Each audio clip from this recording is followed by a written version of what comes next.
In class components, we have lifecycle methods like component did mount, component did update, and component will unmount. If you have been developing applications in React for a while, you've probably noticed a problem when using these methods. Our logic gets spread all over the place. Some parts of the logic end up in component did mount, other parts end up in component did update, and some other parts end up in component will unmount. We have to go back and forth between these lifecycle methods to see what is going on. That is the problem with these lifecycle methods in class components. In function components, we have a single hook called useEffect that does the job of all these three methods. So it takes a function, and this is where we implement all the logic in a single place. Let's see this in code. So here's our counter component.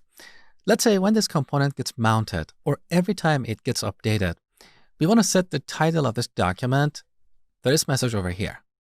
So in our counter component, we're going to use the effect hook. This function allows us to hook into our component's lifecycle methods. So in class components, we have component did mount. This method gets called the first time a component gets mounted.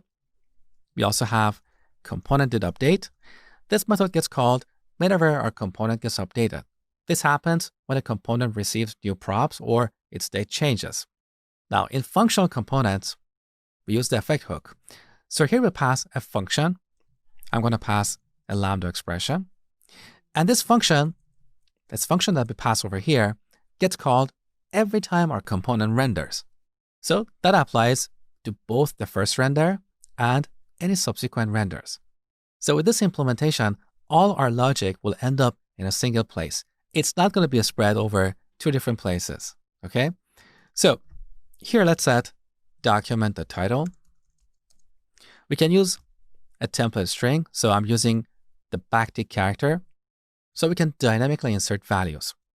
First, we add the name variable. And then we type name has clicked, count times.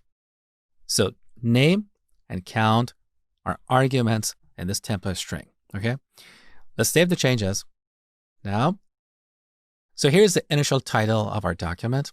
Now, every time I increase the count, it gets updated. Also, every time I change the name here, the title of our document gets updated. Now here we can supply a second argument to this function. That is an array of dependencies. So as I told you, this function gets called every time our component renders. So that applies to the first render and anytime it receives new props or its state changes. Now, there are times you don't want this function to be called every time a component re-renders, perhaps for performance reasons. So this is where we use this array of dependencies. In this array, we list all the state variables that our effect hook is dependent upon. For example, if we add count, that means this function gets called only when the value of the count variable changes. So if we change the name, the title of the document is not going to get updated. Let me show you. So save the changes. So initially the count is 0. If we increase it, we see it updated over here. But if we set the name, the title of the document does not get updated. Because this effect hook is not dependent on the name variable. It's only dependent on the count variable. Now in situations like this, you see a warning in the console. React hook useEffect has a missing dependency, in this case name. Either include it or remove the dependency array. So basically this warning is telling us that we should include the name here. The warning thinks we have forgotten to include this variable here. So it's telling us that we should include it or completely remove this array. So this function gets called every time our component renders, okay? Now one last thing. In class components, we have another lifecycle method. That is component will unmount. This is where we write cleanup code. For example, clearing our timers, disconnecting from the server, and so on.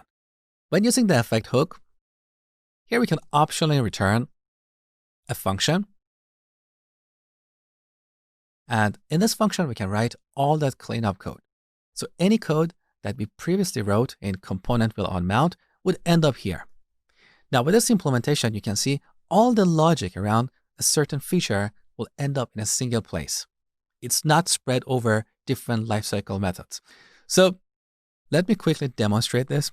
Console.log cleanup. Now, whenever we increase the count or change the name, we see a cleanup message.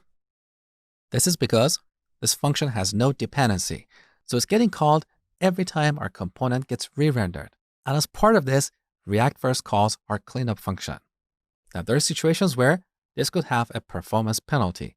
For example, you don't want to disconnect a network connection every time the user types something in a text box. In those situations, you can pass the dependency array to prevent this from happening.